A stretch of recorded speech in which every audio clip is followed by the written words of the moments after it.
Good afternoon, everybody. My name is Ryan with Great Lakes Storm Chasing Network, and we are going to take a dive once again into how Tuesday's severe event is looking. We do have some updated information, SPC outlook. We also gave our thoughts just a little bit ago on the page. So let's go ahead and dive in here. First of all, beautiful day today, 50s, 60s across most of the region, Michigan, Wisconsin. Sorry, you guys are stuck in the 40s, maybe 50 in some spots there.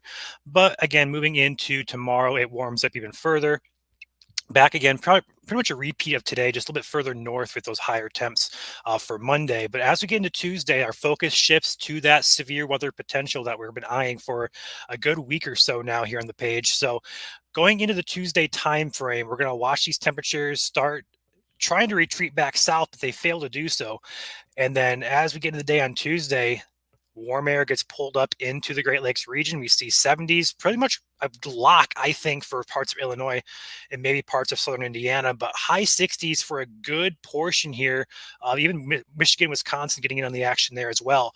What that's going to do as well, coupled with our dew points being streamed up from the Gulf of Mexico, mid 50s dew points, maybe touching 60 in some spots. The combination of the warm air, the moist air is an unstable atmosphere. With that cold front that we just looked at a little bit off to the west, we're going to have a good environment here potentially for some severe storms. The SPC latest outlook that came out overnight did not change much at all. Michigan did get trimmed a little bit from the slight risk, but again, it's going to be highly dependent there on overall instability returns and moisture returns as well. But the overall slight risk is here. I would not be shocked if they went to an enhanced risk, which is level 3, an orange area, so to speak. Probably somewhere in Illinois, maybe Northwest Indiana as well. Those areas in particular have my eye personally for potential for all hazards, tornadoes, large hail, and the hail could be up to 2-inch diameter. It's not just going to be a quarter. It's going to be pretty big hail if we do get this threat materializing. But overall, the threat is still there. Southern Wisconsin, Southwest Michigan, most of Indiana, most of Illinois, and then also parts of Missouri, but that's not in our viewing area. So with that being said, looking at some of those models here, the European model in particular still has a really good handle, in my opinion, on how this situation is going to play out. So first of all, we look at Tuesday at 4 p.m. Okay, we do have this low pressure off in Wisconsin here. That low pressure deepens. As it deepens, it pulls up moisture from the Gulf of Mexico. And then it also provides that form of lift as it continues off to the east-northeast. That cold front swings in, your storms go up. Okay, looking at the potential radar, again, this is just a potential, not a guaranteed lock. This is just going to be your idea of what could happen. We do see showers and storms developing here in Illinois, Indiana here, right around the 7 p.m. time frame. And those are going to be lifting north around the time we're going to have good instability and wind shear overlapping. And it's just likely going to have a line of storm somewhere here in Illinois that's going to extend further south here. Not showing this model, but we're likely going to see a bigger line than what this model is showing.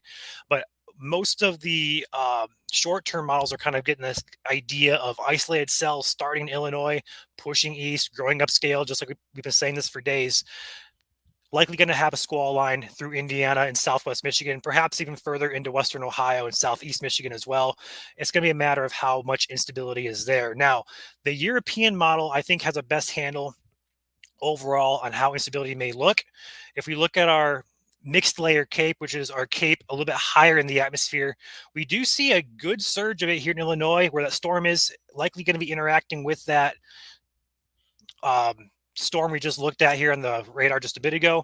And then all the way up into Michigan as well, we have instability profiles right around 500 to 1,000 mixed layer cape, which is going to be sufficient for a lot of lightning, a lot of hail, and potentially some wind and tornadoes there for portions of Michigan as well, if this European model solution verifies. Now, there is some uncertainty here as how far north does that instability axis get. Some models try and cap it, say, right around that I-94 corridor in Michigan, if you guys are familiar with that area. So it's going to be a matter for Michigan how far north that instability gets. But down here further into Illinois, Indiana, you guys will have that threat for a squall line with all hazards being possible.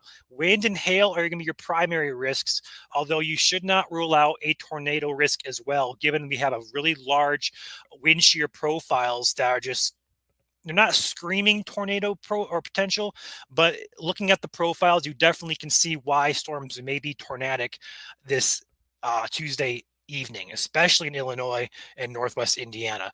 Further north, again, more uncertainty exists, but overall, we did highlight an area here. This is our personal thoughts, not going to reflect the SPC. The SPC does their own thing. They're the official source. We just give our personal thoughts. Our personal thoughts are this area in red there from Chicago down to Champaign, Illinois, all the way to Kalamazoo, Michigan, almost to Fort Wayne, but mostly Elkhart, Indianapolis, Lafayette, Indiana. You guys in particular there are going to have the highest risk for all hazards. It's also going to be the most coverage of storms at the best timing. As we get later on the evening, we lose instability, overall threat comes down. So these storms are going to overlap early on in this red zone, which I would expect to have the highest threat. As it pushes east, it'll weaken. So around that area in yellow, I do see instability reaching up toward that Grand Rapids, towards the Saginaw Bay, that area up in Michigan, all the way to Detroit, down toward Columbus and Cincinnati, Ohio, all the way down to Louisville, Kentucky. Those areas will probably have at least some sort of wind and hail risk. I don't think it's going to be as high of a tornado risk for you guys in yellow as it is in red, but still I would be on your toes for a tornado risk outside that red area. It's just going to, again, be the matter of how much moisture and instability can get far enough north. With that being said, that's pretty much all I have. Again, timing on this is going to be probably late afternoon, early evening in Illinois there. And then further east you go, the later on the storms will be for you guys. So again, some uncertainty there still to be played out here. There's some potential moisture may get cut off to our south still. We'll fine tune it here as we get into tomorrow and also Tuesday morning. But again, we'll have chasers in the field. We do have at least 4 people going out. So we will have live chasing here. I'll be here covering radar for you guys who want to watch. So with that being said, that's all I got for you guys. If you have any questions, let us know. We will answer those in the comments. Again, stay safe, guys. We'll probably be live here once again tomorrow afternoon or evening talking about this and updates that do transpire over the next 24 hours. So with that being said, guys, thank you for watching. Hit that like button on your way out. I'll see you guys later.